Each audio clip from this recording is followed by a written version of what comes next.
Hey everybody, I'm currently at work, but there's something I wanted to discuss. One of the things that I've noticed nowadays in journalism is the lack of it. And I don't know if you've noticed the same thing I have, but here's the thing. Journalists are supposed to research what they're doing before they do it. So before they publish something, they're supposed to research the topic, know what they're talking about, and then publish a piece on it. Have you noticed that hasn't been happening? Have you noticed that people have been instead going flying blind and just writing whatever their opinion is based on half gotten information from one source or another that is not in any way complete? I'm seeing this everywhere.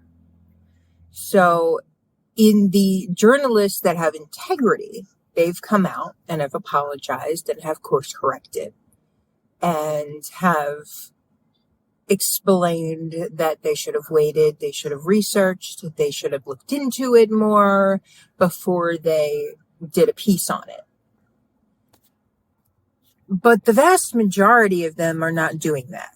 They are just flying blind and deciding that they don't need to do research and they can just give their opinion based on no evidence whatsoever. And I'm seeing this a lot, especially in indie journalism. And it's very frustrating to me because when it comes to journalism, you have to know what you're talking about and you have to know what you're doing. And if you don't, then you're only giving people false information. So I would say in this category, the newest TikTok wave thing was the time blindness fiasco with this woman complaining and crying she lost her job because she was late. And she said this was a part of her disability and she suffered from time blindness. So do I. Time blindness. Now, what I was seeing, let me just start there. What I was seeing from journalists was that time blindness wasn't real. It wasn't a real thing. It was made up in this girl's head. No, that's not accurate. Time blindness is real, but it's not what this woman was making it out to be. I have time blindness myself. Time blindness is a symptom of ADHD. And what it means in reality is that when you get distracted by something, you lose all track of time. It just flies by and you have no idea what's going on or what time it is or what day it is half the time. So if you have something important that you need to get to, you set an alarm. You set an alarm. And that will remind you, hey, I have something I have to do and it's important and I need to stop what I'm doing and go do it. Time blindness is controllable. It's something that has a cure, and that cure is an alarm clock. So the fact that this woman was trying to blame it on she's just incapable of being on time, and that's her disability, that's a load of crap. She could just get an alarm clock. However, time blindness does exist. It does prevent you from recognizing what time it is and how much time has passed. I have been late for appointments, only maybe 5 minutes, things like that, because I do have an alarm, but I also lose track of time. I do it all the time. It's a constant thing for me.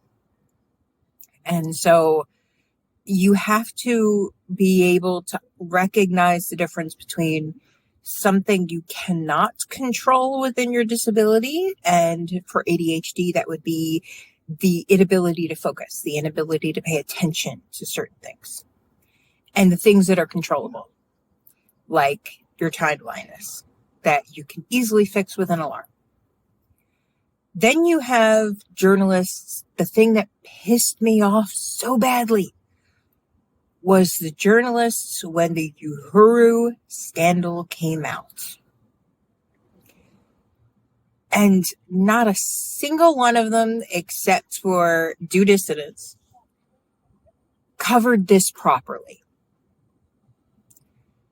And even Due Dissidents, Keaton added in this race nonsense that doesn't exist. And this, socialist nonsense that doesn't exist within this case. If this was a libertarian group, if this was any other group, they would have been arrested too.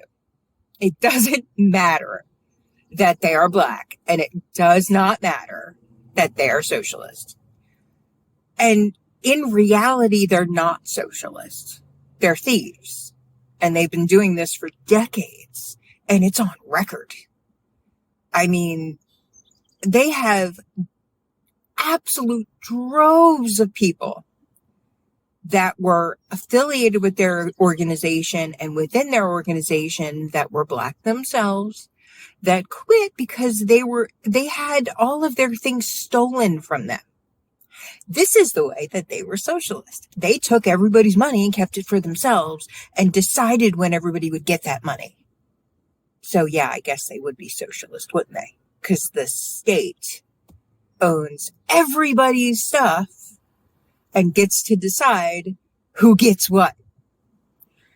And so that's what they did.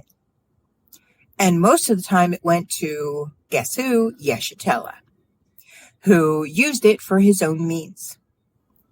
He would promise that he would give people with their own money, the ability to get a car so they could travel to places.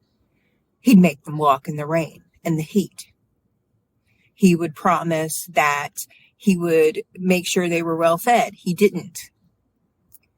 He did a lot of these things. He got kicked out of his own organization in the late 70s and early 80s for raping and abusing a woman in that organization.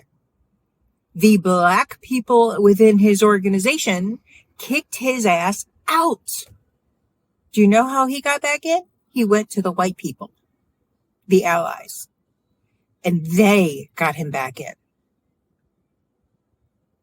The black people wanted his ass out for good. One of the other people who was indicted in this scheme was somebody who was already in prison because he had kidnapped and raped people. So he was in prison already in Georgia for the kidnapping and rape of his own followers. So let's put this together, shall we? The indictment stated that they had been working for a very long time with this Russian guy, Ivanov. Okay? And Ivanov, they had all the evidence that they'd been working with him a long time. And most of it was legal. Most of their affiliation with him was legal. They were allowed to take money from him for rallies and protests and all of these things. Where they crossed the line and where it became illegal was when they had one of their people running for government. That's when they took money from that and they involved Ivanov in the campaign.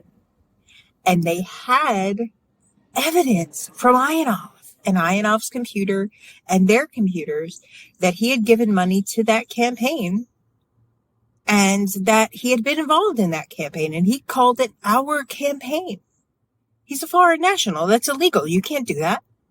You can take money from a foreign national for almost anything if you're a certain type of organization, the way that they are. However, when it becomes illegal is when you take money for campaigns.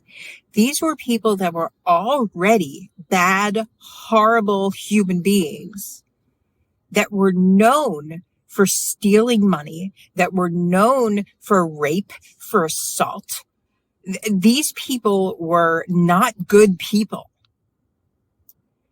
And you have all of these journalists lying to the public saying this is a railroading against black people and a railroading against socialists, and none of it's true and none of it's real.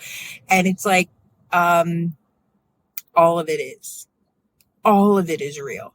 You can go back decades and find all of the evidence against how horrific these people are. And you want to make this a race issue. Please. Please. There are bad people of every race. Just because you're one race doesn't make you good. Just because you're another doesn't make you bad. There's evil in everyone. And sometimes it comes out. And I got real sick of people like Jose Vega lying on shows saying that this was all about one Skype video. There was no Skype video involved in this case. What are you talking about? This is about a group of people who have been physically and emotionally assaulting people for decades, and decided their best course of action was to join with a Russian national to fund their organization. Fine, cool, great. Until they decided to use him to fund their campaign. And that's illegal. And that's why they were arrested. The one that wasn't already in jail for rape and kidnapping anyway. He just got transferred from state prison to federal. Y'all need to get a grip. If you're going to be journalists, be journalists. Do the digging. Do the research. Recognize what you're talking about when you do, and then post something. Don't continue to post lies and make people think that something is true that isn't. Don't do it. Just don't do it. This is why we're so divided as a people.